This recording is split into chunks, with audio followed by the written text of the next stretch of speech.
everyone, and welcome back to the channel, or welcome if you're new here. My name is Johanna, and I love to talk about books on this channel. And today I have my first ever episode of Bookdragons Babble, and I always say Bookdragons in my intro, and then Babble alliteration.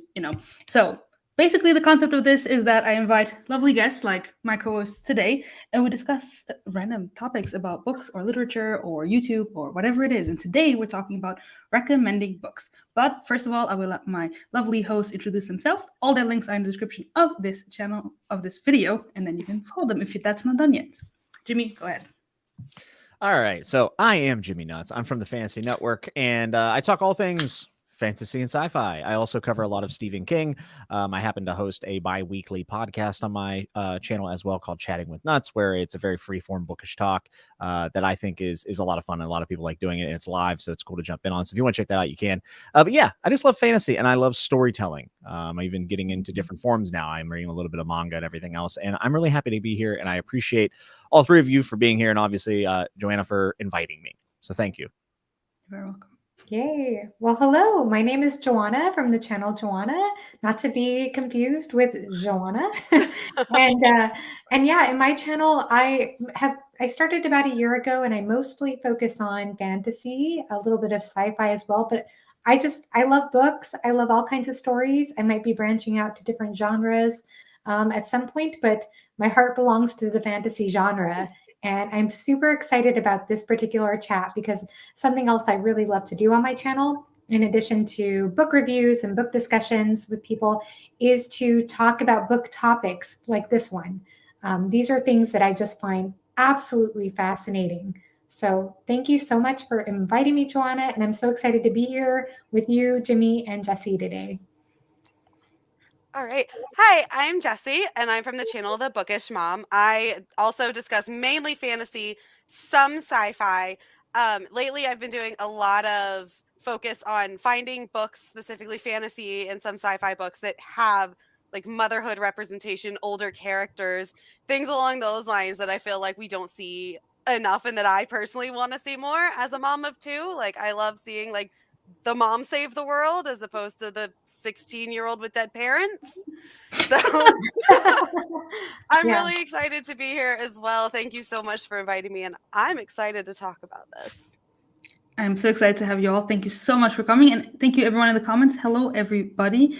And I want to start my first question. So this discussion is based on video that Johanna and Jessi have done on their channels, and they're books that they love, but they know they wouldn't recommend to everyone because Johanna even goes into like, I wouldn't recommend this to this person specifically because it's too navel gazing. So if you know, we know we're talking about Alan. So I want to ask you guys, do you find it difficult to recommend books to others?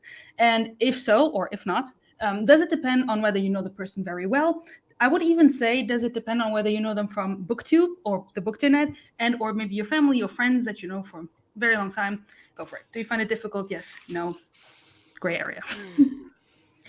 Are we starting in the same order? No, you can, whoever feels inclined to say something. Oh, okay. Well, I'll go ahead and say that, yeah, the reason that the inspiration for that video was specifically the book Piranesi by Susanna Clark, which has been a very beloved book on BookTube. I loved the book. I enjoyed it so much last year. I thought it was such a unique book. But I saw a lot of people recommending it to Alan. And it's kind of funny because Alan tends to be somebody who will say, read The Long Price Quartet, read Senlin Ascends, read The Trader's Blade. You know, I mean, he goes on. He's not afraid to just tell everybody to read everything. But for Alan, I was thinking about it and I thought, I don't think Alan would like this book. I'd agree. Yeah. And especially because of, I don't want to give it away, but there's a certain allusion in that book that I know Alan hates. And so I'm like, he's going to hate this book. So I wouldn't recommend it to Alan. And then I started thinking about how I just feel so uncomfortable because I love fantasy BookTube. I love fantasy. That is my number one favorite genre. That is where my heart is. But I also follow other booktubers who are not exclusively fantasy readers. And I have found that some of them watch my channel too. And they say, wow, I'm really interested in picking up Malazan, or you made me interested in picking up this, or you made me interested in picking up that. And it makes me so nervous because I don't know that some of the books I'm reading or into would interest people, one, who maybe don't read fantasy or who have different kinds of tastes. We can get into that more specifically, but that was basically the inspiration for the video. And it's just getting to know individual booktubers in fantasy and outside of fantasy, hearing so many individual tastes and realizing, yeah, you wouldn't like the Poppy War trilogy. Even though I liked it, you wouldn't like it. Or, yeah, you wouldn't like the Queens of Renthia series, even though I enjoyed it. So, yeah, it's kind of, I'm the worst. Whereas most booktubers are all about, I recommend this and I recommend that. I'm like the anti-recommender. Like, don't read this. I love it, but you won't like it. Right. I agree with that, especially with people that don't typically read fantasy. So like at my job, everyone started finding my channel because I work in social media as my job, like my day job. So of course, all my coworkers have found me and they're like, oh, you read a lot. Like, what do you read? Or like, what do you recommend? And it's like, what do you like to read? And they'll tell me, and it's all like contemporary books or like thrillers. And I'm like, I really have nothing for you because you're going to look at me like I'm crazy when I'm like, read the Stormlight Archives. And they're like, what the heck is this? Like, so yeah, it's really difficult to recommend, especially specific books. Like I personally really love The Fifth Season by N.K. Jemisin. And that is not something I would tell everybody to read. I have really good friends that read it and they were like, what is this garbage? Like I cannot understand this. The second person POV and it's really weird. And I'm like, yeah, it's really weird and not everyone should read it. Like I love it, but not everyone probably will. Or like The Starless Sea. It's like, you want something that makes sense? Don't read it. Yeah. Oh, by the way, Sophia's thoughts is in the comments. And I just want to highlight that really quickly because Sophia is very good at recommending books. She does it on Instagram all the time. Like if somebody asks her, she'll put out a questionnaire of like, what kind of book do you want me to recommend to you? And so she's really good at that. So I just wanted to mention really quickly. Yeah, I think it always comes down to like if the person knows what they want out of a book, and there is nothing worse than someone coming at you dry, right? So I have a friend that I used to play like Magic the Gathering with, and really good dude, really smart guy, and he hits me up and he's like, "Hey, I watched your channel. It's awesome, man. Good job. I loved your stream. Blah blah blah blah. Recommend me a fantasy book. Like this is what you do. Recommend me a fantasy book." I'm like. I love it. Well, that's a call out and a half, right? And I struggled really bad with doing that because I'm also not great at asking the penetrating questions that kind of pull back the layers to kind of reveal what someone wants out of reading. And I think it's because when I think back to me getting back in the reading, I didn't know what I wanted. I just happened to find things that worked. And then I went from there. And my taste has evolved so much over the last 2 years, especially being on this platform and getting a lot of recommendations from people. But it is interesting because what do you say to someone who isn't into you're representing the genre. Like you have to put it out. And I ended up recommending Abercrombie because he's a pessimistic person like myself and a bit of a nihilist. And I was like, well, this might be for you. And it turns out it actually was a good recommendation, thankfully. Wow. I would feel very, very nervous recommending Abercrombie unless I have one friend that I know. If he ever asked me, recommend me a fantasy, I'd say go for Abercrombie, but he's the only person. I'm definitely better at people who I know personally, right? Like my best friend, I got him. He had maybe read like 3 books in his life, right? Faked all of his book reports when we were in school, everything. Never read anything as an adult. And I was like, dude, you need to read Rage of Dragons. I was like, I'm telling you that, like, because he knew I was reading and he was like, oh, I'm kind of interested. Like, you seem like you're having a good time. And this is right whenever I was getting back into books. And I was like, read Rage of Dragons. Trust. And bam, hit, right? Loved it. He read it in like a week. For him, that was amazing. That's actually a good recommendation for somebody who hasn't read fantasy. I knew what kind of movies he liked because we used to love movies and we used to do a lot of our own films. Like we did home films. It was just something we were into back in the day. And so I knew what made him tick. And then I recommended him Abercrombie. And we went from a person who was reading literally 0 books a year to reading the entire First Law and getting caught up for Wisdom of Crowds and things like that. Wow. And now, he also read the first 2 books of The Wheel of Time. He ended up putting it down, kind of like I did, but he was curious, so he picked it up and it didn't work, which is fine. But he's also read a ton of other stuff now, and now he started Robin Hobb. Wow. And that's yeah, awesome. it's kind of cool. It's kind of cool. And I've based he also read the Poppy War trilogy. And I was like, dude, you have to read this. I'm like, this is the wildest thing I've read in a long time. And so, but I'm not going to recommend him maybe like R. Scott Baker, even though I think there's things about R. Scott Baker that he would really enjoy. I think that it is a very philosophical work that he might not mesh with as much. He really likes on the nose, on the face, quick writing. And you know, maybe one day, maybe after Hobb, he'll say, oh, you know what, I actually kind of like some things that insist on themselves, and maybe we should recommend that. But we'll see. I mean, people who I know and I love are definitely the easiest to recommend to. But whenever it's a cold stranger off the streets, really tough. Really tough, especially if they have no idea. Like, they don't come to you and say, Stormlight or Wheel of Time, which one should I start? You know, then you have something to work with. But if someone just cold, like, do a trick, and you're like, score a goal, come on. Right. like a comedian, you know. Hey, tell some jokes. Yeah. It does help to know something about the person for sure. And as far as the first law, yeah, I think you have to, it takes a particular kind of person, I think, who hasn't read fantasy, I think, to get into the first law, because the first law, you know, it is very nihilistic, but it also subverts a lot of fantasy tropes. Like, that's how the humor kind of works. Speaking of Alan, I don't recommend anything to Alan now because, one, I've realized he's not going to get to it, and then two, he's going to probably hate it. And especially if it's popular. So I don't want Alan to ruin my my love. So for books, I'm just kidding, Alan. The character very good. Alan, stop. He has some great characters. Alan, it's like Alan ruins everything. Alan's turning into a meme. Oh yes. Yeah, it's funny because, like, when it comes to things, I'm so good at anti-recommending. So what I say for Abercrombie is, if you can either start with the blade itself, or you could just read the prologue of Best Served Cold. My friend Christian pointed this out. It's not a spoiler for anything if you just read the prologue.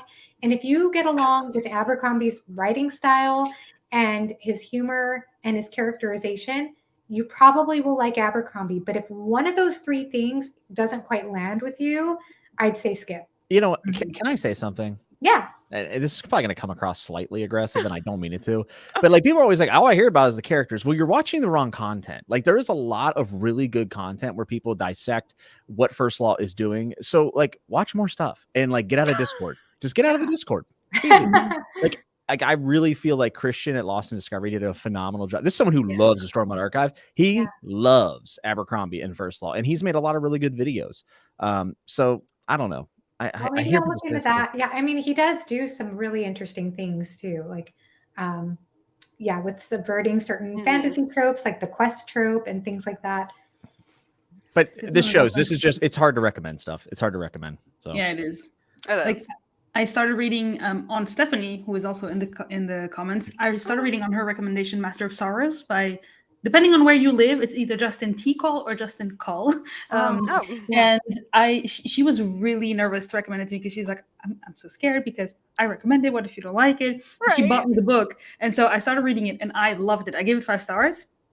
I just finished it. And then our friend Sam from Tome Tower, he's also in the Discord, the Shelf Space Discord. Yeah. And he was like, I have the book.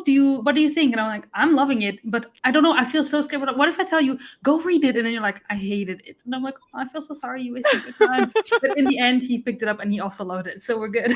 But it's so hard to recommend. And especially when it's someone, for example, there's books where they mean something to me, like Piranesi, for example. I love it because it meant something to me, but I know that I would not, for example, give this to my husband. He would be like, what is this? What am I reading? So my husband, I know, for example, Sanderson, he has read the randomest thing, the Reckoners trilogy. So his YA sci-fi that's not Skyward.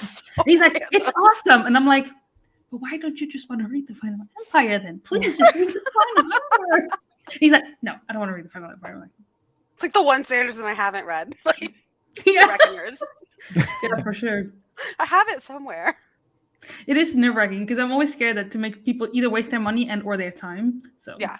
Yeah, I just don't recommend books. It's easier. The last book I recommended out of nowhere, like someone didn't ask me, is my friend Chris is he's read thousands of books. He's been reading, English major, very smart guy. Oh, and wow. and I recommended him Empire of Silence by Christopher Rocchio because I loved it. And I was like, dude, like you should check this out. He hated it.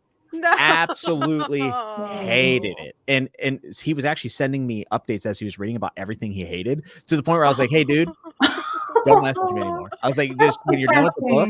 Yeah, like I was like, I almost feel like this is like accusatory in a way. Like I'm like, you need to like relax a little bit. So ever since that happened, like I don't know, a couple weeks ago, I'm done recommending books to anybody.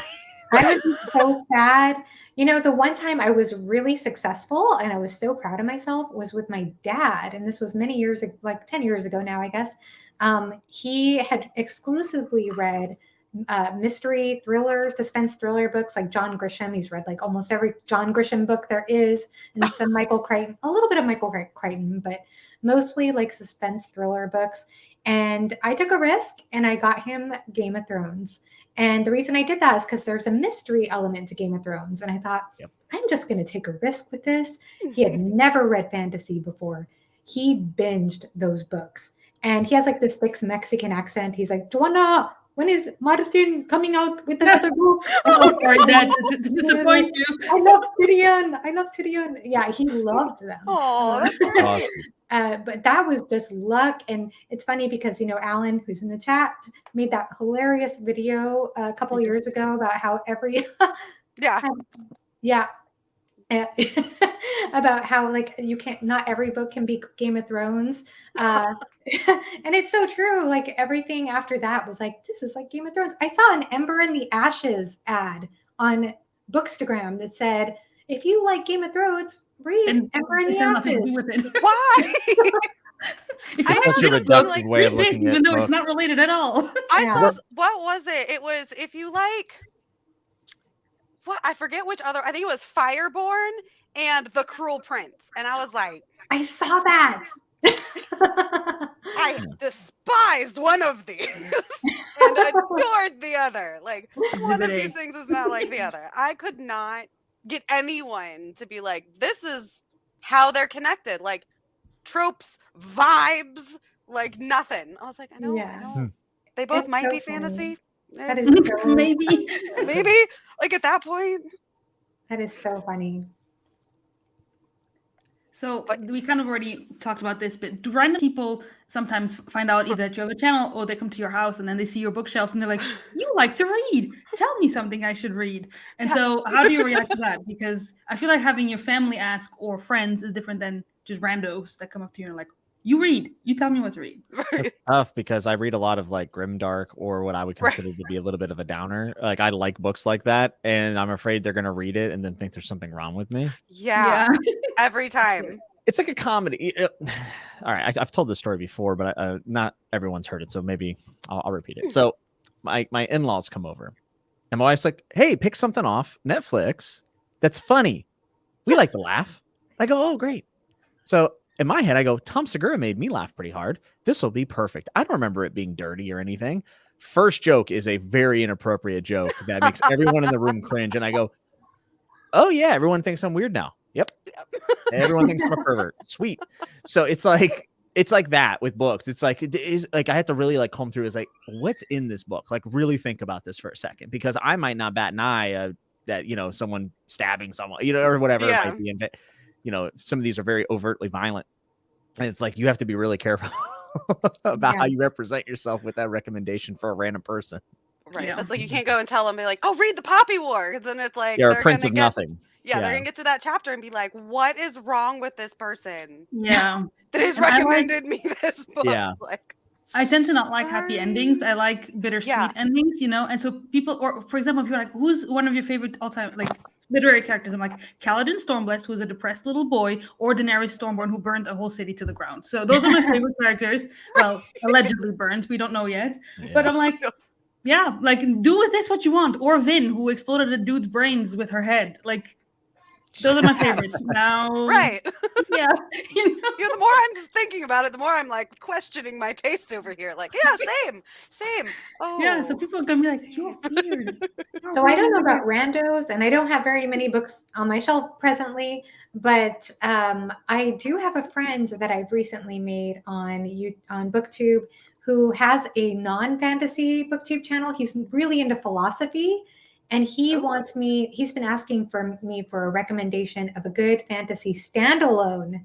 And that's where I feel like it's hard for us as fantasy readers. The expression. That's the hardest one. Like, what? He loved Piranesi. He did read that. Okay. And that made perfect sense for him. But he did like Circe by Madeline Miller. He really liked that book. But as far as trying to figure out another fantasy standalone, if any of you have any recommendations, let me know in the chat too. Right. Like all I can think of is like maybe the Starless Sea. I haven't read Piranesi yet. Sword of but Kaigen. I've had. Yeah, Sword of Kaigen is. I love Sword. Yeah. It's phenomenal book. As soon as you said a book about mothers, I was like, well, that's it. That's the that's one of the top. Yeah, Guns of Dawn. I haven't read, but I've heard it's really good, Alan. The Lions of Our Son by Guy Gavriel Kay. Guy Gavriel Kay has a lot of Right. standalone. Anything by Sarah Beth Durst, Sophia and I will Holding Knife. definitely simp for.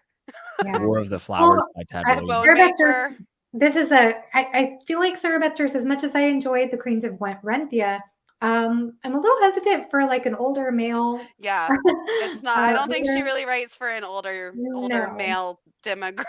No.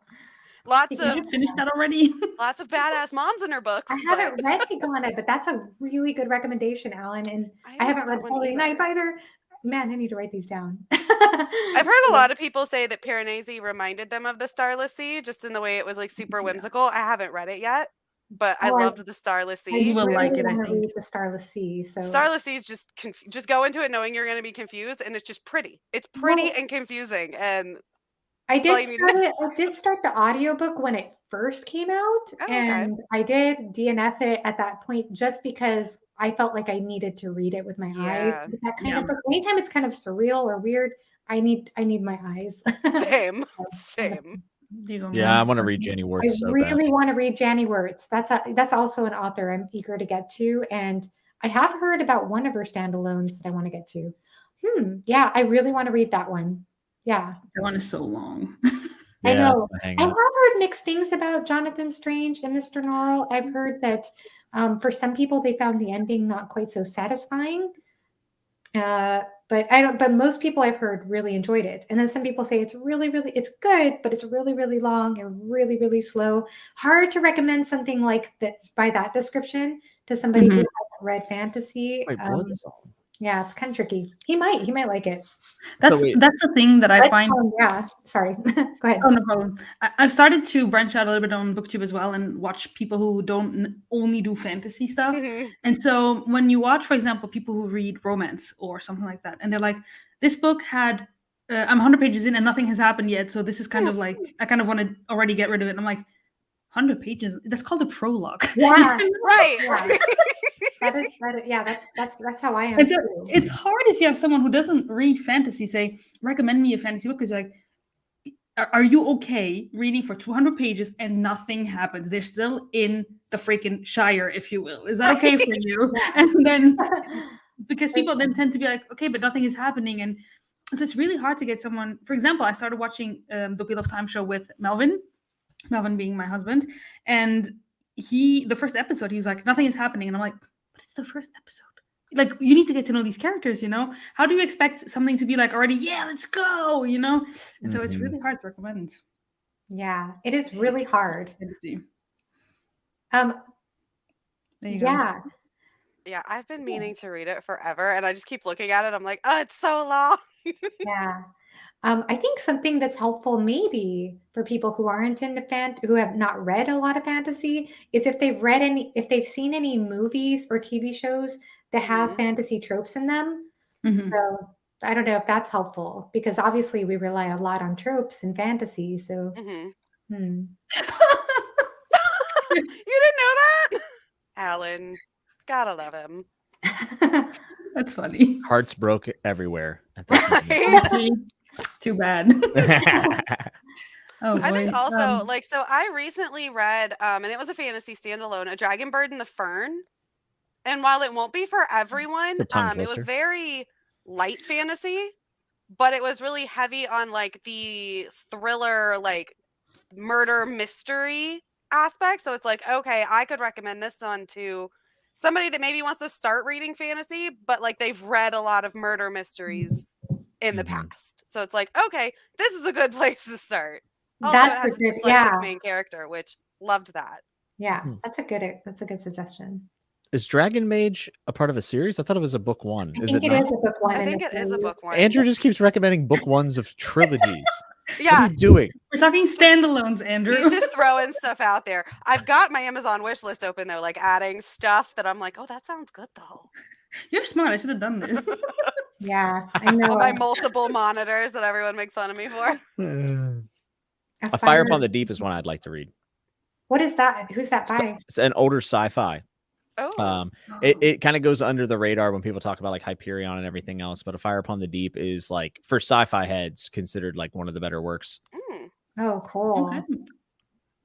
I mean, in a lot of ways, Warbreaker. That's a good one. there are book ones though. I mean, to defend Andrew, I was just joking around, but like to defend Andrew, there are a lot of book ones that do stand alone on their own that are, you know, you could say Yeah. this is Yeah. a standalone. Like Fifth Season, and to me, even though there's a lot of It questions after, you could absolutely read that. I've also heard about Name of the Wind. A lot of people feel that way Oh. about that book as well. I agree. You know, Warbreaker, which is yeah, technically a book one because we know we're getting a sequel at some point, but we don't really need it. Okay. No. even I even kinda Mistborn could book read it. one. I mean, I want it, Yeah. but it stands alone on itself, kind of like Elantris. It's Yeah. like at this point, it's a standalone, but we know at some point Yeah. there will The, be. the Lies of Loch something. Lamora. The Lies of Loch Lamora could act as a standalone, but I Yeah. also made a Oh, really? mistake with somebody. Yeah, it totally can. I made a mistake with somebody though, and I gave a friend of mine who I knew loved fantasy and A Song of Ice and Fire, and I think I fell for the whole like there's a George R.R. Martin quote on this. Maybe she'll like it, and I lent it to her saying, "Hey, we should buddy read this." And then after that, we were having a conversation about how she really only loves fantasy books that have strong female protagonists in them. And I was like, oh, that's a miss because there are. As much as I enjoyed that book, it's very, there aren't any strong female characters in my opinion. I agree, Evie. Oh, is that an unpopular opinion? Because I read it. I read it before a standalone. I am gonna continue it because I loved it so much. But like, I definitely read Hyperion and Dune as like I'm gonna read these books only because I have a billion other books to read. Dune was intended as a standalone. I don't know about Hyperion. I've heard it can be a standalone. I'm gonna continue both of those because I love them so much. But yeah, Hyperion to me is like just a great novel. Yeah, it is. I have Love to get it. to that. It's I know so I've been good. meaning to get to that one. Yeah. It's different, but it's really, really good. The second one is nothing like it, but No. it's- I've heard No. the second one's sweet though. Like it goes more into like obviously like more normal sci-fi space opera type things. And I heard it's really, really good. Okay. it does. The first one it's almost like a short story collection, almost because you follow short stories from all the characters, and so Johanna, are you reading Malaz and you'll love it. I think I'll love it. Yeah, I'm sure I will. Yes, You'll love I'm it. pretty I'm sure I sure. will. I have high hope. I actually own the book, so I'm very eager to get to that at some point. Yeah. Awesome. So now we're recommending books to one another. That's awesome. I I know, mean, right? this was always going to be what was going to happen. Yeah, pretty Yeah, much. of course. I was going to ask you at the very end to do this anyway. So, are you comfortable? Because I've seen people who, for example, Elle, she is very comfortable recommending books that she didn't like. Absolutely. So, are you comfortable doing Absolutely. Yeah. Totally. All the time.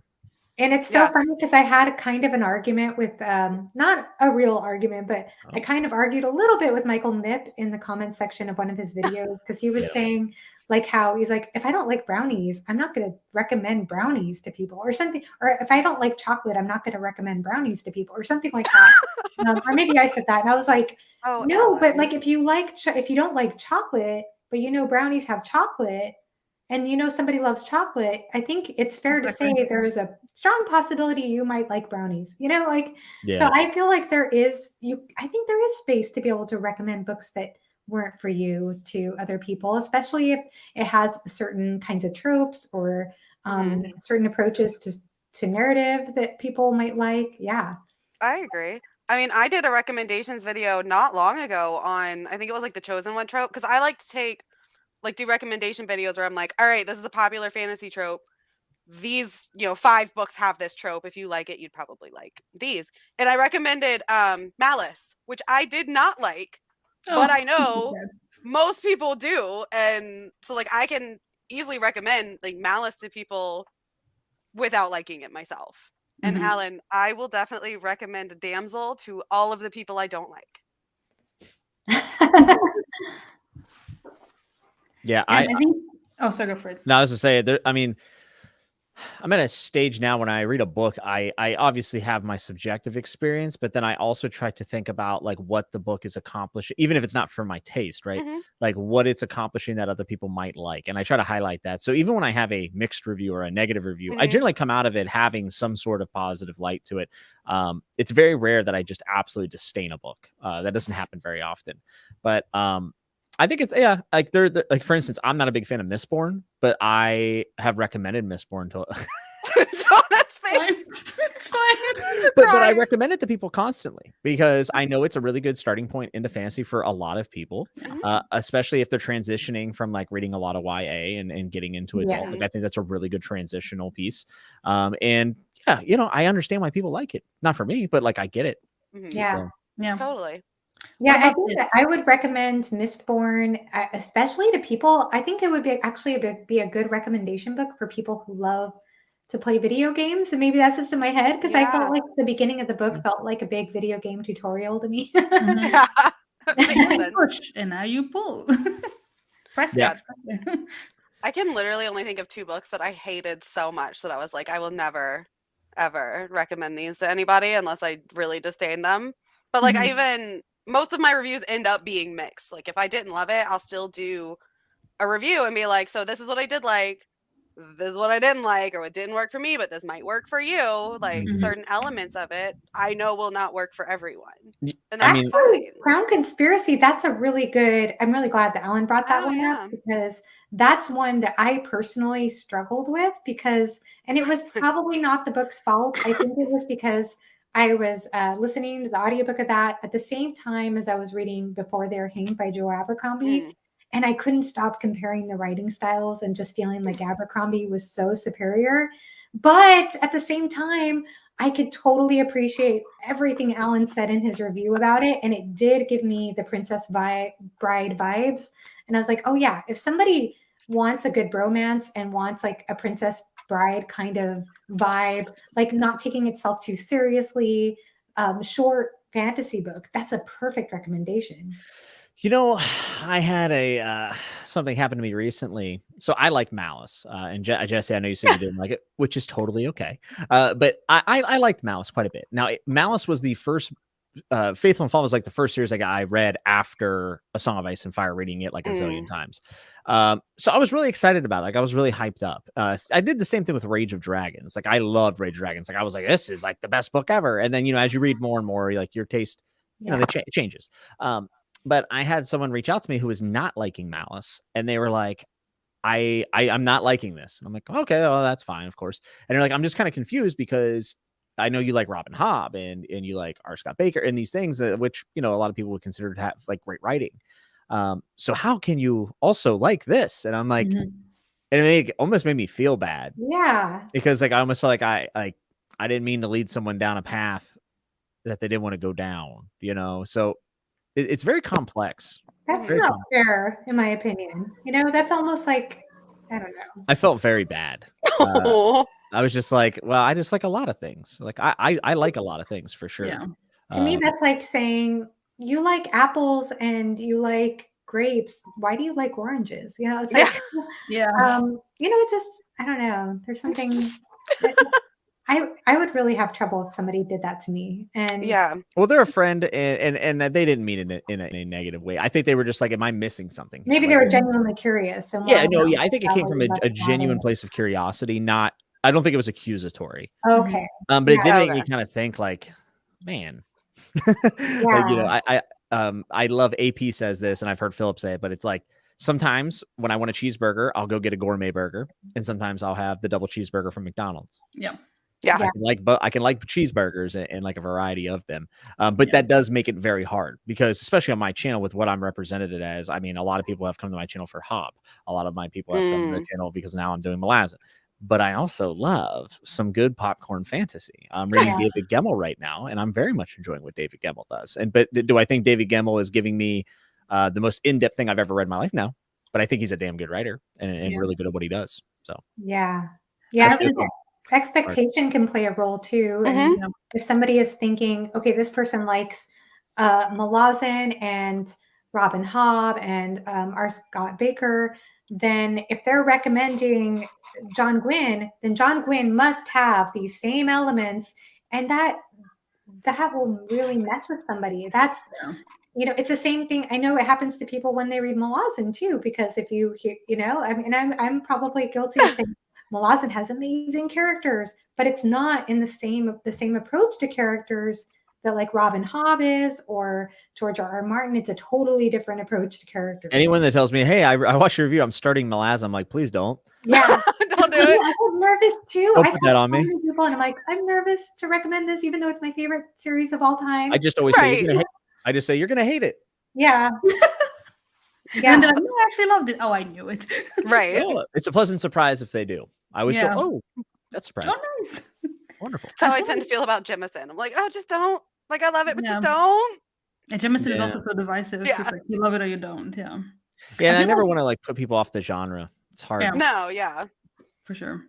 Something that's hard for me is that what you were just saying about how some people are like, oh, you love Hobb and this, so therefore this other author you love must be like this. I feel like sometimes I have the opposite feeling where I tell them my favorite authors are Sanderson and Abercrombie and Hobb, but I also love Sarah J. Maas, and they're like, what? Right. It's like, what is she doing in that category of like? Yeah, it's interesting because there are, I think, a number of fantasy readers. There are some fantasy readers I feel like who have a very specific kind of taste. Like, for example, and I would recommend it would be clear to me. Like to me, it would be very clear, although I'm not good at recommending books, it'd be very clear that I wouldn't recommend the same. It's very unlikely that I'd recommend the same book to Alan that I would to Abby Salter. I feel like their tastes are so different. Yeah. But then there are certain people, and maybe Johanna, maybe you're kind of in that middle zone too, where Sarah from Sarah Reads was saying the other day that her taste is very much like Yolene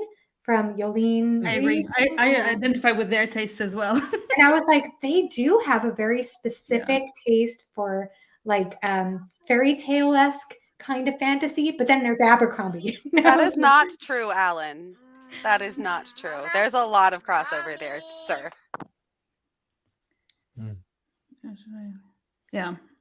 Yeah, I've tried to, and you're always changing and evolving with your recommendations or reviews or whatever. And I've tried to do more about identifying what a book uses to tell its story, what the story is and what it's about, and then trying to give what did and didn't work. For instance, I did not enjoy Sinlin Ascends personally, but like there wasn't anything about the writing that made me be like I can't criticize the book really, other than to say like I just didn't really like the story, just didn't do anything for me, right? Yeah. So and that's one of the hardest things to do when you're recommending. Like I've recommended Sinlin since I've read it to other people.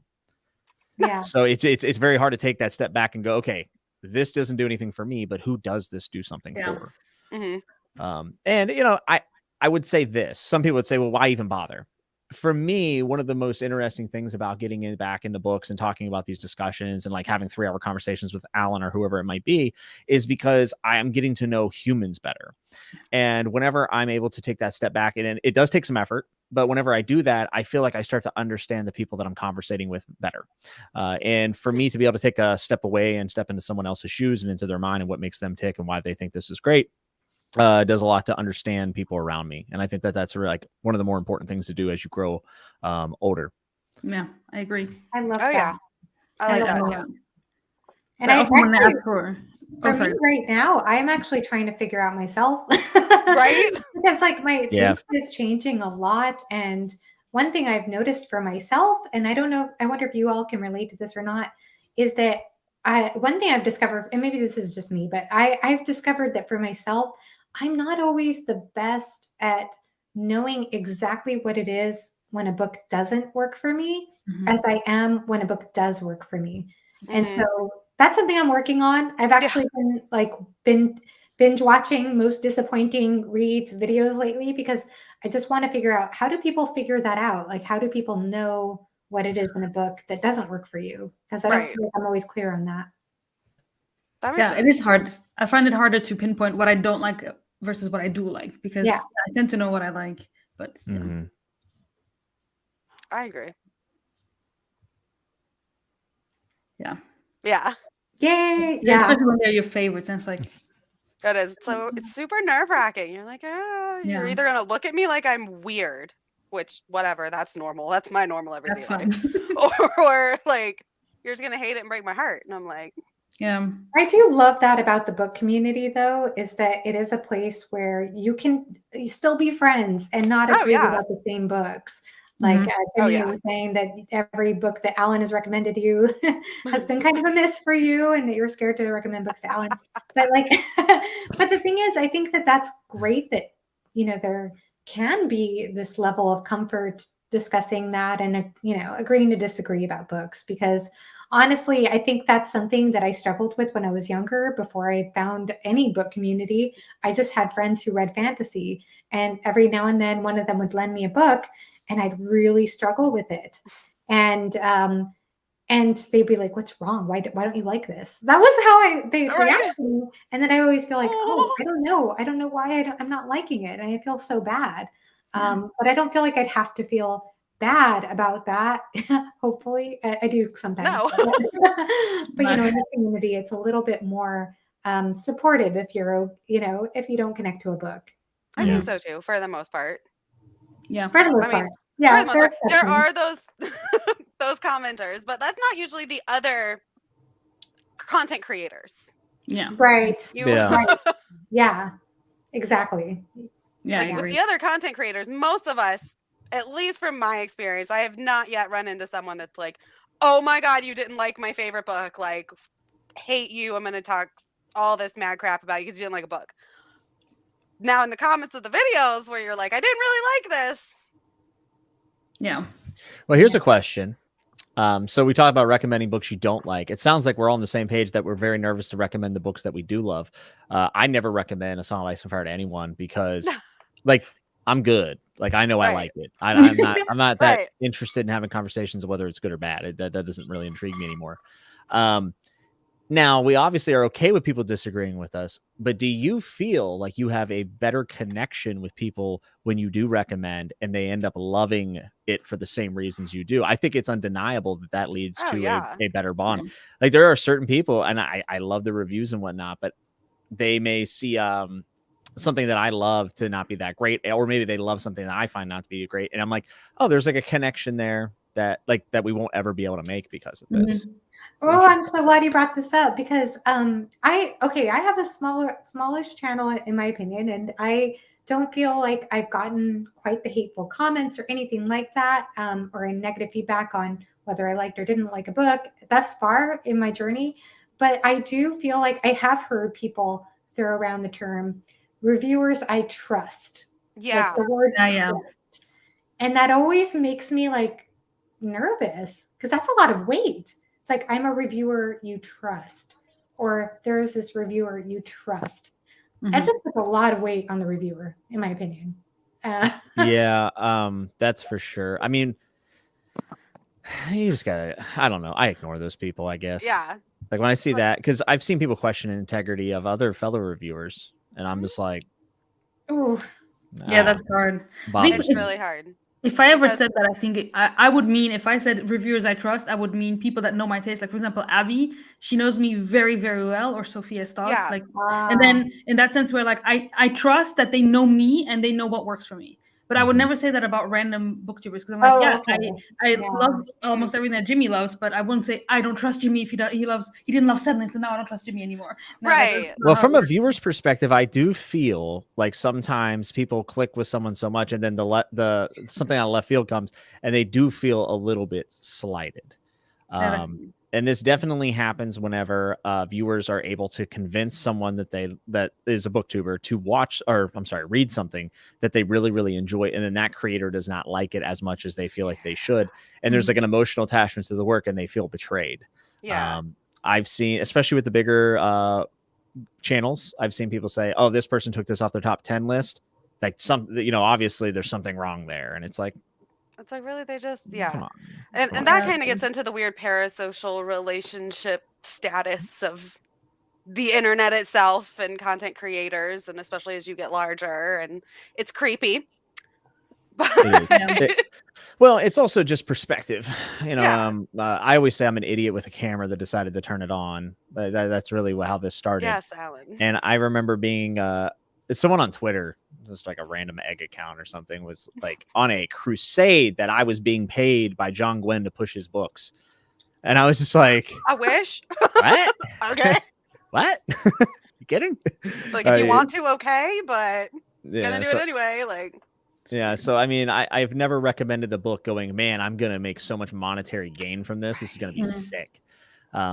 And I try not to, I do think I use the words, I recommend this book, but I think I said at the end of every single review for somebody, right? For instance, Land Fit for Heroes is a series that I think is really good, but there's something about Richard K. Morgan's style that doesn't quite click with me. But I'm like, I recommend this for people who, like this, and this. So I guess I'm always recommending books, but I don't actually, I don't mean to recommend anything to anyone because I don't want to be held accountable, I guess.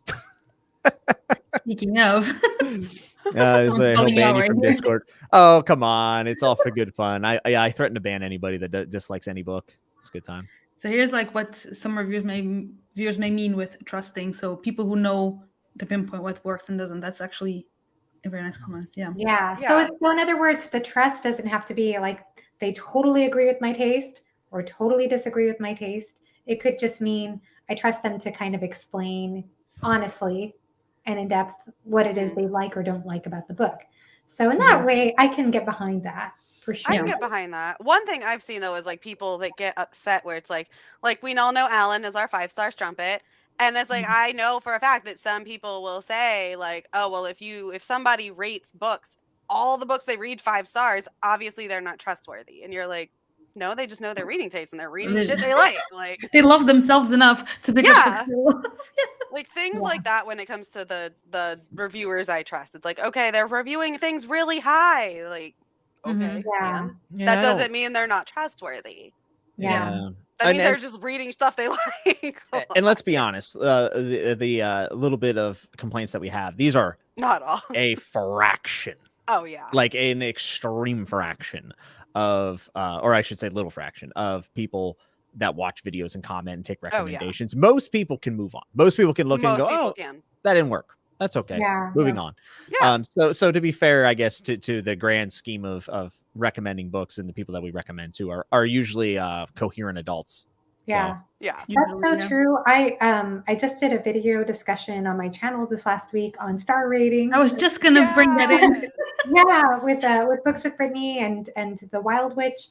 And we had this discussion, and it was interesting because a lot of people who don't have channels who did comment on that video said that they don't just go by what one book reviewer says about whether they should read a book or not, that they always take it upon themselves. I had a couple of people comment and say this, that they take it upon themselves to listen to what people have to say about why they rate the book the way they do, or why they like it or don't like the book. But then they also take it upon themselves to do some research on their own and see if the book would be for them or not. So I appreciated that. I'm like, so people are, take responsibility, in other words, for choosing the books they choose. Yeah. And that's the thing. And sometimes you can listen to a lot of reviews where people say, this book didn't work for me for this reason. And then, but if for example, you were saying, Jessi, the chosen one trope, I have come to realize that I love those classic fantasy tropes. So I'm like, yes, give me all the chosen one tropes, every single one of them. And then it's like, okay, if you don't like the chosen one trope, and some people don't. And some people don't. Like my friend Steve from Steve Talks About Books and Stuff, he really doesn't like the chosen one trope. And as a result, he did not like John Gwynn's Faithful and the Fallen. So he reads fantasy? Right.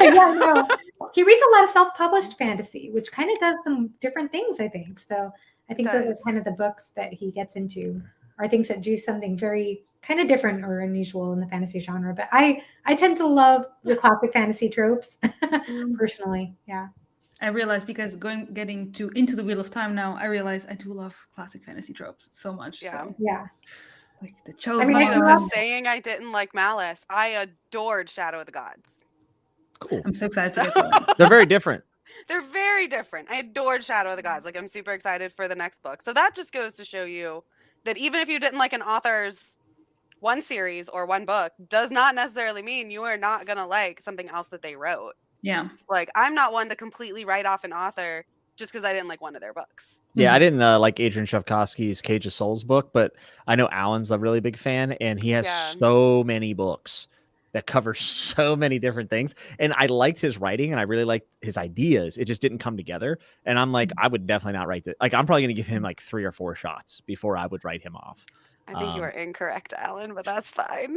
Shadow of the Gods. Interesting. I'm excited to see. That is a hot take, I think. That is a hot Yeah, that is a very hot take. Yeah.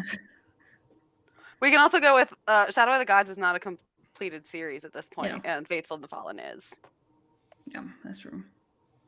So is there something, we kind of already talked about this, but is there something that kind of like stops you from recommending books to others? This could be, and I don't know if you guys want to get into that right now in this discussion, but for example, there's authors that are quote unquote controversial. Does that stop you from recommending? Or maybe the writing, or maybe like what we already said, if you know the person doesn't like XYZ trope, then you maybe wouldn't recommend it. But is there anything that would kind of stop you from recommending a book?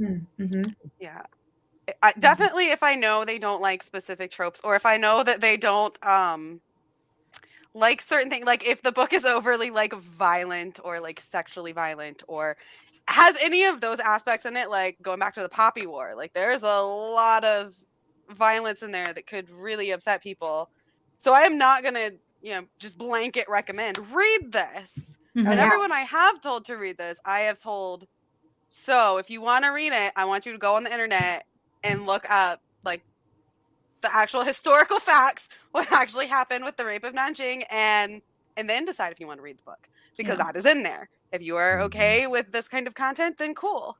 Read it, please. It's fantastic. But not for everybody. We know, Andrew.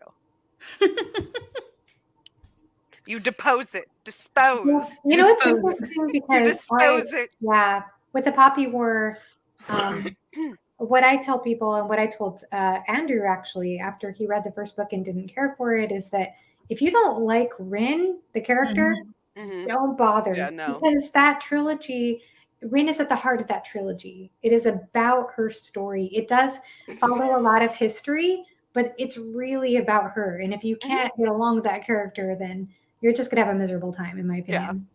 Clearly. It's fine, Andrew. We can still be friends. I think knowing when not to recommend a book is almost as important as recommending a book. I think it's like an integral part of the process of deciding what to offer up on a silver platter to someone that is a prospective reader. So I think or prospective, whatever. I think it's very, very important to know when to not suggest things like and that's why like I'm actually pretty pro like content warnings and stuff, because it never made sense to me that like if there's something in a book that that is going to really make someone upset, and it's like, well, we should warn. I don't know. It's just so weird. Yeah. That you would like. Do you want to do that? Ha, gotcha. Like I don't really understand that. So I think it's important to know your audience always. I agree. I'm definitely on team content warnings are not spoilers. No. Yeah, apparently that's a whole thing though that I did not know. That's silly. Like movies get ratings, and they have reasons for ratings. It's like, come on. Just do the same for books, because they'll say, it's PG and there's mild language, or it's rated R, and these are the reasons that it's rated R. Like, why couldn't we do the same for books? It doesn't spoil the movie. Doesn't spoil the books. Yeah. Well, spoiler alert for Malazan Book of the Fallen. There is rape in that series in I think 8 out of 10 books, and to men and women and children. I mean, it doesn't hold back. And it's not there. It's not there to be. I don't know how to explain it. It's there for a purpose, I guess. Yeah. And it's not meant to be a nihilistic perspective, I suppose, of the series. But it's something that I would be very careful about recommending to somebody who comes from a past, especially somebody who comes from a past of any kind of trauma in that area. I would be very hesitant. And I think, unfortunately, that's the reason why the series is more often read by men more than women, but not to say that women can't enjoy it. But I think there is a reason for that. And I think it's fair to know that, because I know that there was a very famous book reviewer. I just found this out the other day. There was a very well-known book reviewer who was reviewing the series, who was reading the series, and something happened in book 9, and that person quit the whole entire series. The whole book 9. We're talking. Isn't it like only 10 books? It's 10 books, but those are huge books. Yeah, no, but I mean, she was already 9 into them, So, or they were. So this Those is are tough too. huge books. So I think I would be mindful of that. And I always tell people to, I mean, that's why there are videos on my channel and on Ola's channel about the female perspective in Malazan and actually the one on my channel is non-spoiler, because we did think it was so important for female readers to hear female perspectives on that series, given what you're going into, because we did think it was important to know what you're going into. So I think things like that are important. I'm trying to think if there's an exception outside of that I could think of, but yeah, I mean, I think that those things all need to be considered for sure. But at the same time, when it comes to trigger warnings, I don't know that you can always predict for somebody what's going to trigger somebody. Like, for example, I can somehow get by, not saying I don't get upset, but I seem to handle reading sexually traumatic scenes I'm able to do that, I think, a little bit better than maybe most people. But oddly enough, I got a slight panic attack reading To All the Boys I Loved Before on audio, because there's a slight car accident. Sorry if that's clear. And that slight car accident, listening to on audio, I've been in car accidents before. My whole body just froze. Yeah. So it's weird. I'm like, that is the most bizarre book to give me a trigger. Yeah. That's very odd. Yeah. No, I'm not gonna like get mad at it. And you know that I didn't know that. It's kind of a weird topic. It's hard to know that for everyone. Yeah, it's definitely hard to to cover all bases. I think there's like the big ones, obviously, that could be covered, but like to cover the littlest things that you wouldn't think of, like a car crash, that I wouldn't even think of that as being something that would need like a content warning. But for some people, of course. And it was so small too. It was like a tiny fender bender. Yeah. It was ridiculous, but my whole body just Right. Yeah. So I think it's good to try. Like it's better to try to put out content warnings than to not. Like with the 5th season, I know, like, as a mom myself, that book has a lot of dead kids. Like, it has a lot of child death, which is not a spoiler. It literally happens in the prologue in the first page. And of course, like, I'm here bawling, my 4-year-old son sleeping beside me, and there's a 4-year-old boy being murdered in the first page of the book. But having known that going into the book, like, I knew it was coming. So I was like ready for that. Not that it's something I'd ever experienced or would want to experience, you know, but knowing that it was coming, I think prepared me, even though it was on like literally the first page of the prologue. Yes, it's helped me too, actually, to know certain things ahead of time. I have this with horror books. I cannot handle animal stuff. Like, I can't. And so every time someone's like, oh, there's like slide stuff with animals, and I'm like, nope, no. Yeah. This book is great. Like, I've heard that The Only Good Indians is amazing, but I don't want to read it because of that. So yeah, there is definitely some violence to animals in that book for sure. Yeah. Body horror. I can't do body horror. No, me neither. It's just too gross. I can't. Ugh, no. But like, I like knowing that it's in something and then being like, oh, okay, that's not for me. Yeah. These are all things that you have to think about, I think, whenever you're recommending a book, because you want to take care. And that is one of the challenges whenever you're doing for instance, the position where we find ourselves in the medium that we do videos for presumably anybody in the world. And you have to be able to cover your bases and really have an accurate representation of what the book has and what it has not. So that's so true. Yeah. Yes. It does. I got kind of spoiled for that, but that's okay. Yeah, me too, because I was like, So on a little bit more of a maybe, let's say, positive note, are there books that you love but typically don't recommend? Oh yeah. Well, I just mentioned the Laws and Book of the Fallen. Yeah. I love that series so much, but I don't typically recommend it. Yeah. The 5th season. Mm-hmm. I love it so much, but not everyone's going to jive with the writing style, the confusion, the darkness of the series. Like, it's hard to recommend. This season was one that I had a really hard time with because I went on and I said, like, this is one of the best books I've ever read. And then you then have to explain yourself backwards about why you don't recommend it to everyone. And that can be really, really difficult. Yeah. The Folding Knife, got it. Yeah. Prince of Nothing by R. Scott Baker and Malazan are probably the two that come the most. Like I say, I don't tell people to read A Song of Ice and Fire, but like it is what it is. Like I think more people could enjoy those. And it's interesting because I feel like Malazan has given me some of the best discussions that I've ever had in my life about any sort of entertainment. Same here. And it sucks because I feel like I can't really recommend it. It does. It sucks because I wish more people could like it, but I understand why people don't. And then R. Scott Baker is like 1%, less than 1%. I don't understand Fifth. I don't understand Andrew. I mean, we could ask you why, but I then that's a whole nother stream, right? I'll give you this, Andrew. Though I think that's a better statement than the 5th season sucks. That's a better. I statement. agree. I think, especially if I hear a lot of negative reviews for a book I love, then I'm also kind of hesitant about it. Like, for example, 11/22/63 by Stephen King. I know Jimmy loved it. I was so excited seeing you love that book because a lot of people, but a lot of friends here on BookTube that I'm friends with have said they found the book kind of meandering and that this, that, and the other. Really? Yeah. And honestly, there was a point when I was reading the book where I questioned that. I thought, is this meandering? But then I kind of zoomed out and thought about what Stephen King was doing. And I was like, no, this needs to be in there. Like everything in that book, in my opinion, needed to be in that book. And it also hit me on a lot of different levels because for a lot of reasons. But I also questioned whether, I know Sarah from Sarah Reads, we got into a little discussion about that book on her Discord because she's interested in picking that up. And as much as I'd be excited to hear Sarah's opinion on the book, I also questioned, I'm like, well, I wonder if that book would resonate as much for her being a Canadian as it would for somebody who grew up in the US, because I know for me, like my mom still remembers when JFK died. Like it's one of those things, like, where were you the day JFK died?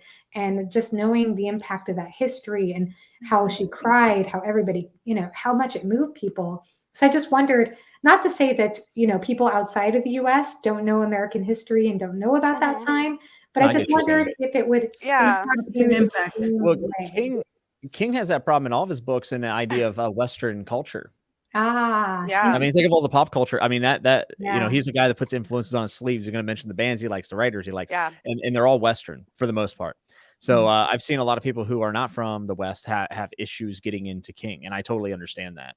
That makes sense. I think that's a valid concern with that. I will say, I think there's so much even more to it than just the JFK thing. So like, but I think I would love that. I totally agree. But I like. You're right though. I'm very curious to see how she ends up with that. Yeah, I totally agree with you. That book got me thinking more deeply about history in general and why certain things happen and the way that we romanticize the past. I mean, there are so many other themes there that I don't even think you have to even know much about American history to get out of it, but still. I'm a little worried about you, Andrew, because Thanking. I like this one. Dagger in the Coin. People just Abraham. Any Abraham book's tough because I love it so much, but his book ones are slow. But I like slow books, so.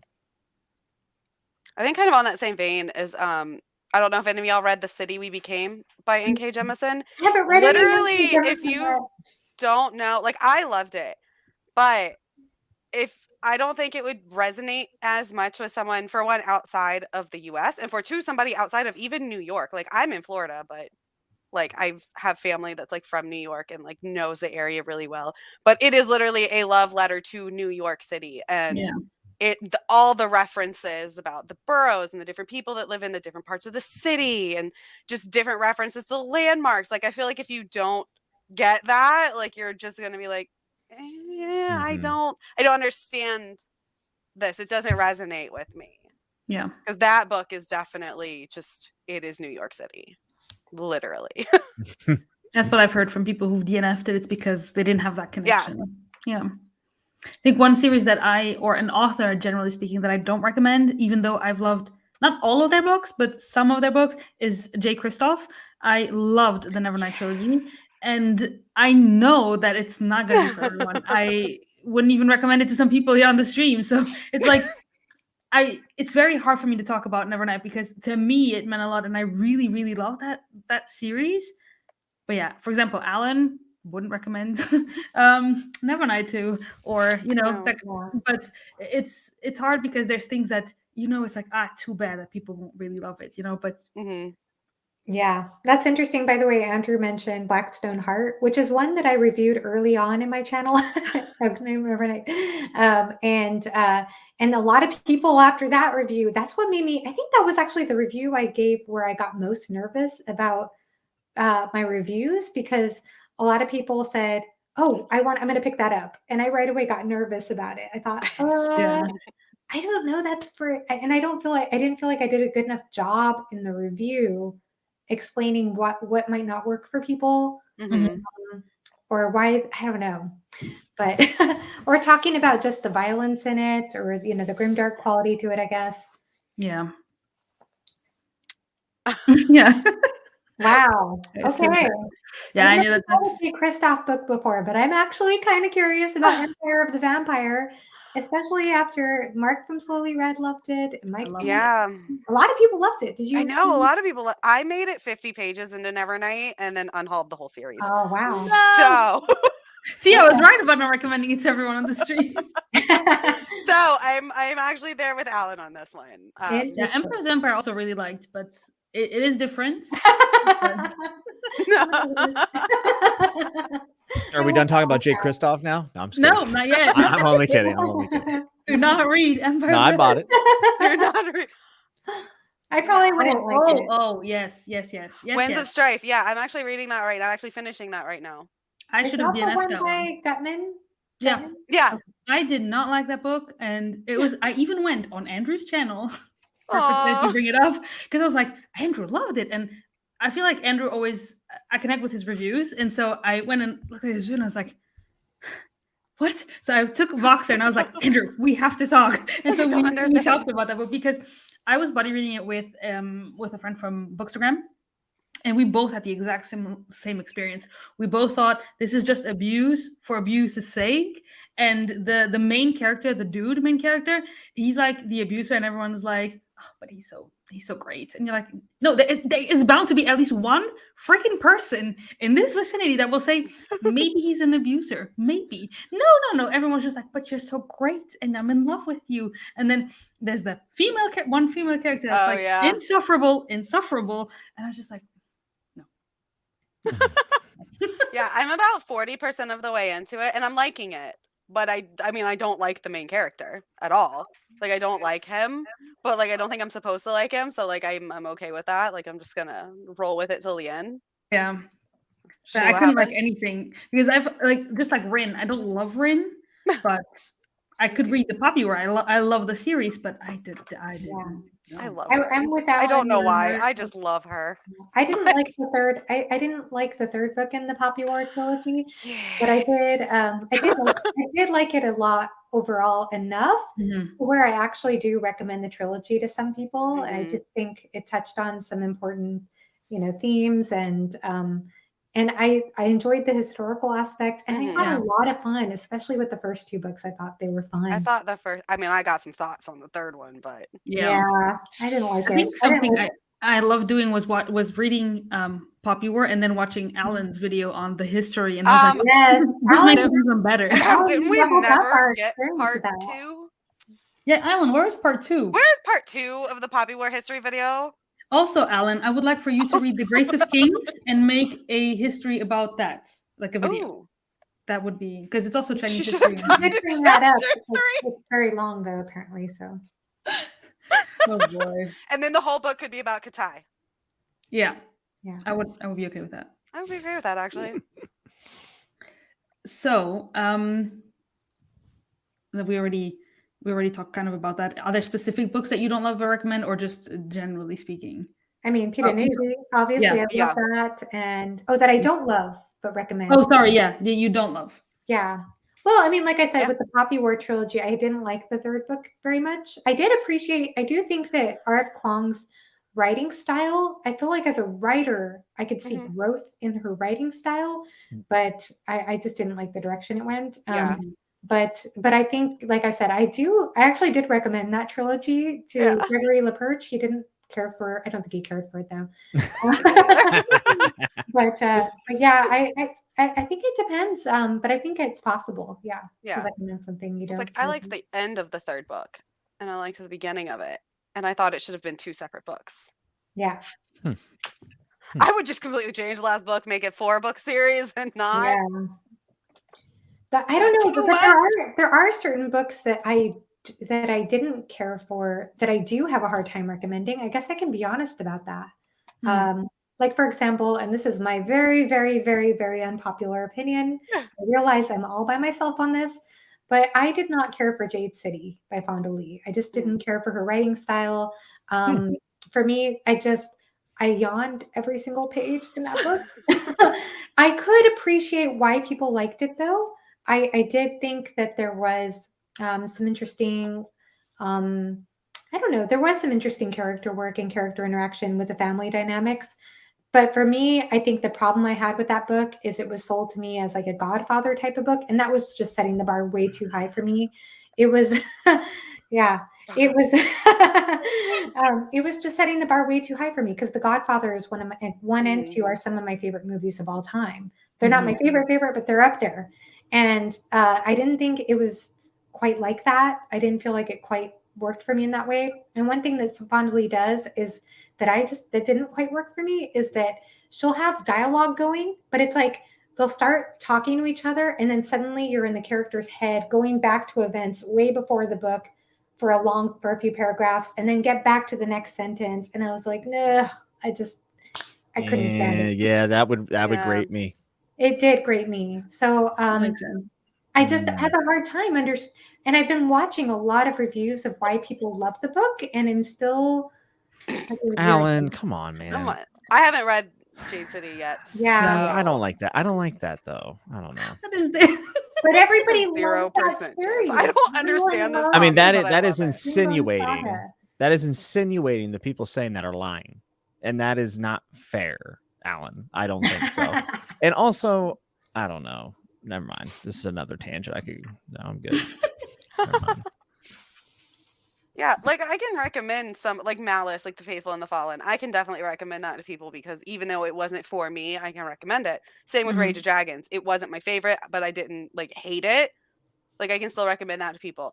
But there are books like The Cruel Prince and Damsel specific that I'm just like, I don't understand. I know some people, but I cannot wrap my brain around it being good enough to recommend anybody. Yeah. Yeah. Because I'm like, I hated it so much. Like, especially Damsel. Like, I just thought it was the worst thing I'd ever read. But for the most part, if I don't like a book, I can usually see who will like it. Except for very, very, very few books. Yeah, it's hard to figure out. I really, now that I'm thinking about it, I'm like, the books I didn't care for, because another one is Jade City by Sarah J. Maas. Or not Jade City. Crescent City. Oh, okay. I guess city books just don't work for me. Apparently. That particular book I did not like at all. I did not like it. I also didn't like A Court of Thorns and Roses, honestly. But I'm like, that. I don't know. That is hard. That's a hot take. That makes me sad. That's how I also feel, but I don't know. But I would just say I didn't enjoy books 2 and 3. Like I felt like 1 told me enough.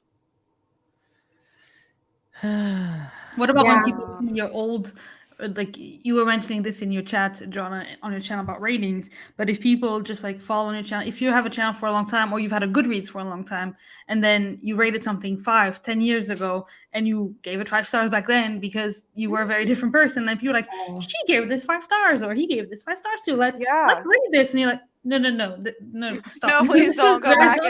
None of my ratings from even 2020 seem to hold up right now. Like I feel so differently about the books I read at that time than I do now. It's like, please don't go back and read. Like, I don't think I had Goodreads at that time, so like, Yeah. good on me. But it's like, don't go back and read the things that I read at like 18, 19, 16 and like read Yep. these like cringe Twilight books that I probably gave 5 stars and like all the like weird cringy dystopian YA that I adored back when I was like Yeah. a teenager. Yeah. Because 32-year-old Jessi probably wouldn't feel the same about the book that Yeah. 16-year-old Jessi Well, loves. and Like, that's another thing. I mean, that's something else when it comes to recommending books is like how old is the reader? Mhm. What are they familiar with in the genre? It's not that simple. Like, yeah. yeah. Like, I still read YA to an extent. Like, I do still read YA, and I enjoy quite a bit of it. If I find it's reading too young or if I'm not enjoying it, I usually pass it on to my 16-year-old niece, and she ends up loving it. Yeah. Yeah. Yeah. So I'm like, oh, hey. So then I get to be like the cool aunt with all the cool aunt perks. Like, here, take this stack Yeah, all of these books books. that Yeah. got you Amazing. presents. So speaking of, this is kind of a perfect segue to my final question, but if you have discussion topics you want to talk about, we can. But do you have any success stories of recommending books to people that they ended up loving? And this can be online friends or just family friends. Yeah, my buddy Andrew. Yeah, like Yeah, that was a very good story. yeah, I think it's. I mean, I know better than I know myself, so I feel as if that helped quite a bit. But it was a success story, and I think every single thing I've recommended to my wife has actually worked out pretty well. She's reading Assassin's Apprentice right now and really enjoying it. So Nice. that was a relief because I didn't want to have to get a divorce. But you know. Right? That's like Sorry. my husband's not a reader. And I kept telling him, I'm like, he's not a reader. He doesn't read anything really. But he really likes like anime and he really likes like classic rock music. And I'm like, look, read Kings of the Wild. Take this book and read it. You are going to enjoy this. And he has started reading it. And so far I am successful. I can Nice. remain in my marriage. And my kids still have a father, so we're good. I love that. But I'm like, he's not a reader, but I know him enough to be like, okay, you will get all the music references in Yeah, that's cool. Mhm. specifically. Like, I was like, and then read it with the playlist because you will appreciate it. There we go. Oh, yes, I did. I recommended recently The Child Thief by Brahm to Jake Oh. Bookish Drummer. And he ended up, and the reason I recommended it to him is I felt as though Brahm, well, that book is a blend of horror and fantasy. And I know Jake is a huge Stephen King fan, but also a huge Dark Tower fan. And I know Stephen King is known for writing very believable young protagonists, like young teenage boys. And I felt like Brahm did that very effectively. It's an adult book for sure, but I just had a feeling about it. And I was right. Jake liked it a lot. He said it wasn't perfect, but he really enjoyed it. And he ended up picking up Krampus by the same author, which he loved even more. So I felt like that was a huge win for me. Awesome. Yeah, I recommended one. So I have recommended Stormlight to some coworkers, and I gave one coworker was like, "I like fantasy, so what should I read?" And I was like, "Have you read Stormlight Archive?" And he's like, "No." I was like, "Then you should read The Way of Kings." And he read it in 2 days. And then he read Words of Radiance in 2 days. I know, and then all of a sudden in one weekend he got sick, and so but this was years ago. So he read like everything, the first 2 books over 4 days. And he's like, "Yeah, what do I do now?" So because I was like, "Well, you can still read Oathbringer because that was the last one out back then." He's like, "But I don't own it. I need to get it somewhere." And I was like, "I'm so glad this works so well for you." Right. And then every once in a while they still ask me, "So do you have any more recommendations like Stormlight Archive?" I'm like, here's some other things I've enjoyed. So, Right. you know, but like, yeah, it's fun to see when people take your recommendations and then they love it. I wish I could read that fast though. That's all. Yeah, me too. I'm like, I know people do I it. can't do that. No, I'm also super slow. Yeah, like I'm a slow reader and then I'm always getting interrupted. Like as you've seen 16 times during the stream, tiny people have come into the room wanting snacks and hugs and just to say hello. Tiny people, I like that. Like Tiny people. the tiny people. Your that kids is live in always my like, "Mama, house. peel the banana." No, what was it? It was Yeah, the banana yes, and he then the wanted a orange last time. banana. Luca wanted a banana, and I was like, It's every Alan will time not- I'm on stream with you. Bananas. Alan will not let me live down feeding that my kid wants bananas. He just came in during a stream. I want a banana. I mean, bananas are delicious. They are I'm like, great. they're on the counter. Just grab them. That's the thing. I'm too It's the most small. available food you can pick up. Yeah. Nice. Well, do you have anything else you want to say about recommending books or recommendations that you have received from others?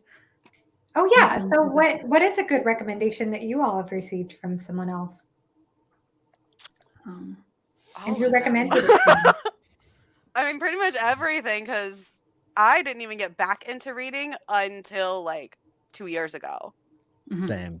You know, because like I had Yeah. my kids, and I got my bachelor's, and then I got my master's, and like I was reading just stuff for school. Yeah. And like I never spent time reading. Like, you know, teenager me read a lot, but like I just didn't. And then I discovered BookTube and was like, oh. And here And we then I was go. like, I can make videos too. Why not? And it Here we all are. began. I think one of my recent ones, which I already mentioned, was Master of Sorrows, and Mhm. that one Oh, was yeah. from Stephanie. And it was funny because she kind of recommended it based on a joke, because she's like, the writing is a little bit like the Book of Mormon, and I think that would be funny for you to read. And I was like, why? Why would you want him Why? to impose that trauma on me again? but it's fine. I'll read it, and then it's not at all like that. There's just like some prophecy That's parts, hysterical. and those prophecy bits do read like that. And I was like, Stephanie, why? But the book was awesome, and she loved it as well. So yeah, it was a very good recommendation. Great. Jimmy's still thinking. Well, What about you, Jessie? Did you mention it? Also, I mean, I don't think it was like specifically recommended to me, but Elliot Brooks did a video. I remember she did her video on Queens of Renthia, and specifically on the second book. And I had so many people tag me in her I video. think I did too. I think you did. And like Yeah. so many other people were like, all right, you need to read this series. And Oh, yeah. I did. And then I have now read pretty much everything adult that Sarah Beth Durst has written. Oh, yeah. And now I am working through her middle grade. I read book 2. I know I read book 2 before you, and I was like, Yeah. oh, you have to read this book, Yeah. Jessie. You have to read this series. As you were not over it. Yeah. You can tell a lot of energy. I have a couple of book recommendations, and they weren't really specifically to me either. Oops. But one of them would be Stephen Graham Jones' The Only Good Indians, that was just recommended from everybody on BookTube last year. And I thought that was a fantastic book. I really enjoyed my time I agree. reading it. And another one would be recent ones, actually. Jimmy, I picked up Vinland Saga because of you. I really want to After read talking that. to you and chatting with Nuts. And I just picked up actually the second volume for my library. Let's I'm going go. to be reading that lately. I'm going to read that soon. And another one that I recently picked up because of Evie, she was only Evie, is the Winter Night trilogy, which I just started book 3.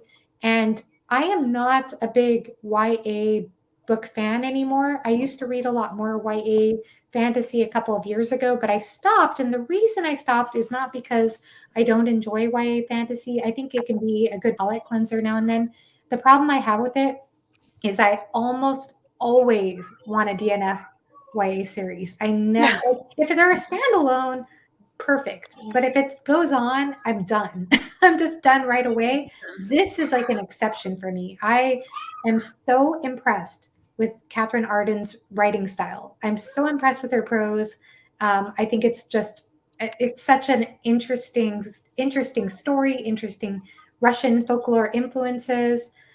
It's really impressed me. It's just impressed me so much. So yeah, I think that has been a fantastic recommendation. Yeah, I feel like for me, the best book I think the best recommender is Petrick from Petrick Reads. That dude knows my taste very well. And while we don't always agree on books, if he recommends me something, it's like a 99.9% chance I'm going to enjoy it. I would say the best recommendation I've ever had has come from Chris Bookish Cauldron recommending me Realm of the Outerlings, especially because I had interest in it and then I went away from it. Like after hearing more about, like, oh, it's first person. Again, I wasn't very well read at this point. I was like, oh, first person, it's really slow, apparently, And then Chris Bookish Cauldron's like, no, like you really need to read this if you're a fan of A Song of Ice and Fire. Like, I think that there's a lot of stuff about A Song of Ice and Fire that you like that is here. And Robin Hobb's a brilliant writer, and I think just like series like emotionally impacted me a lot, and taught me a lot about myself, I think. So I think for pure value's sake, it has to be that. And then I would also give Rhythma and Philip a lot of credit for getting me into Malazan, because that is not, like we just said, that's not an easy recommend to make. So the fact that they knew that I would probably mesh with it and give me that recommendation is pretty awesome. Yay. And actually, I think I'm going to be starting The Realm of the Elderlings this year with the Farseer trilogy. Same. Yay. And I'm definitely going to be crediting Philip Chase when I read that, because I cannot tell you how many times that man has told me, Johanna, you are going to love Robin Hobb. I just know it. He's told me that like more than anything else. So I'm convinced I will love it. I definitely credit Chris from Bookish Cauldron for making me pick up Hobb. Like I picked it up and now I'm like, all right, I told you I'm going to read it. I'm going to read it, Chris. Yeah. Like, He's a big Hobb advocate. I love Chris. He's so nice. Yeah. Wonderful. Yeah, definitely. That's a good one. I'm excited for you guys to read it. I know. And then do a Robin Hobb chats. That's going to be awesome. Yeah. I need to continue as well, so it's perfect. Yeah. I'm a slow reader though, so it might take me a while. Same. Oh, that's fine. Me too. Same. Daughter Smoking Bone. And then, yeah. I read that comment. That's okay. Yeah, I don't know. To me it feels a bit YA, but that's not a bad thing. And I do think her prose is beautiful. I love it. I love her prose. And the reason I'd say it's a little YA is because for me, YA, I mean, it's very accessible. It does follow, I think, a younger protagonist. It's a kind of coming of age story, and the themes, I think, like themes in YA are a little more on the nose, a little more like this is what this is about. Versus, I think, with adult fantasy, it's more kind of like peeling back layers. That's kind of how I distinguish, but they're not huge differences. I think there's also a lot of crossover, especially lately, and especially with female authors. Like there's a lot of, this could go either way. This could have been YA or this could have been adult. And I actually really like that. I like those books that kind of border between adult and YA. Because they're really, like we said, they're really easy to recommend to a lot of people, because you can be like, all right, well, if you are used to reading a lot of YA books and want to get more into adult fantasy, like even the Mistborn series, like this is a great way to transition into it. Because like I know a lot of people even classify like Mistborn as YA. Yeah. And I can see why. Yeah. For sure. Yeah, so actually that's the next topic of Bookdragons Babble. We're going to be talking about reading outside of your age range and what about all about age ranges. So my guests are going to be Sophia and Alan and Sarah from Sarah Reads. So that's awesome. And I know Sophia's been reading a lot of middle grade. Yeah, that's why. Yeah. I actually think, that's interesting. I'll have to join in the chat for that because I have to. Yeah. Well, because I've been reading a lot more middle grade lately because my daughter is about to be 9 and like she's getting to that age where she is reading it. So like I want to read it either with her or before her, like depending. Yeah. But most of it, like it's like we'll read together. So it's been a really cool experience rereading, middle grade books and then seeing, my actual child who they are, actually age appropriately written for. Read for the first time. Yeah. Interesting. Cool. Well, do you guys have anything else you'd like to add about recommending books, or are we good? I think I'm good. Does anyone have any questions in the comments? Except for, does anyone have a Hobb read-along plan? Do you guys know of anything? I thought Leslie did. I think Leslie maybe. I think Gregory LaPerche maybe. I'm not really sure though. I'm not sure. I can't remember who else is doing that. You have to go to all the Discord, Steve. All the Discord. Right. Somewhere there'll be one. I know that Philip and AP Canavan, who's a Critical Dragon, Philip Chase and a Critical Dragon, were planning to read Farseer at some point this year, but I don't know when. And they're still in the Malazan Book of the Fallen right now, so it might be a while. But I know I'm going to read it this year. I just don't know when, and would be happy to follow along with anybody else who plans to read it. I could have sworn Leslie was, but I'm literally the worst at keeping up on Discord. Me too. I just can't. Yeah. I'm bad at keeping up with stuff like that. I have just so much chaos, as you can see. Yeah. But yeah, I try. Yeah. I try. Here's a question that is asked for us: Does it hurt your feelings when when you recommend a book and the person hates it? I mean, it Little bit. sucks. I mean, Little yes bit. and no. Yeah. Depends on how the person goes about disliking it. Yeah. Like I told that story earlier, but like it really rubbed me the wrong way. But if someone comes back, I didn't like it, so it sucks. You know, it is Yeah. what Right. it is. Maybe you can make a better recommendation the next time. So it really depends on how the person reacts. I Me agree. too. It depends on how they react. Like, It if you're just like, does. oh, I didn't like it, and you're like, oh, that sucks, okay. But then if they like go in on you, you're like, I oh, it's a think book. Just a recommendation. And this is Just just a me book. thinking, I've noticed I get a little more defensive too if they go rant about the book when they DNF'd it. Because I'm like, did you really give it a fair chance though? Because they're like, oh, I knew where it was going and I looked it up, and I'm like, yeah, but Oh yeah, I mean, Oh there's yeah. people go in Journey with their arms before crossed. destination. I don't know. And that's just a me thing. I should probably just let that go. I don't do rants when I DNF. Yeah, DNF is a DNF. A DNF's a DNF. I'll be like, okay, this is why I DNF'd it. This is where done.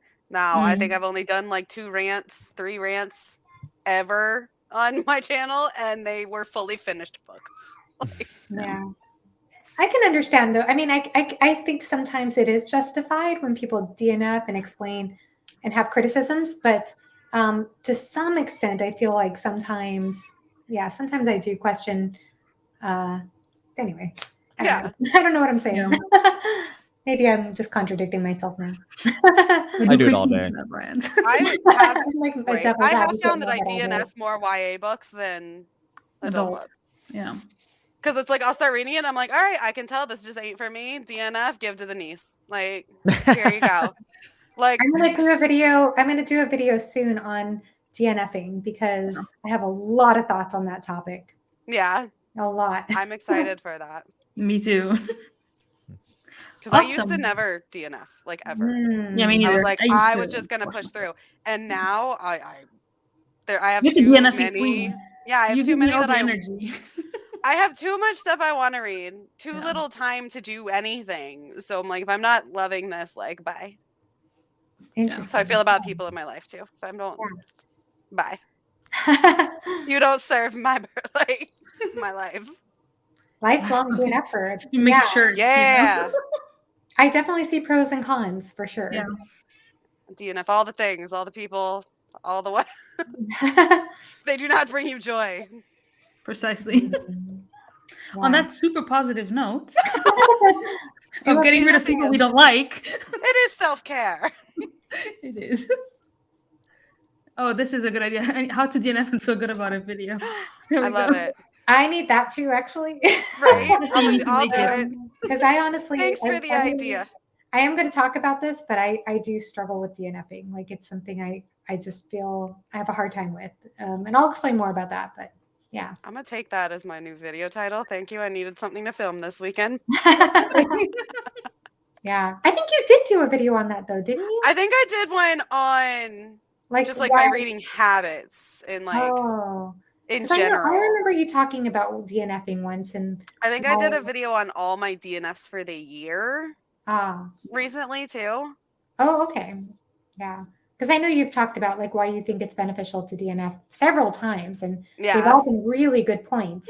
And every time I hear people talk about it, I'm like, yeah, that's a good point. And then the devil's advocate comes up in my head. Yeah. But what if? Oh, I still but what if? I also Google to make sure that I'm not like, oh, that ending sounds cool. But sometimes you're just like, no, I can't be bothered. Yeah.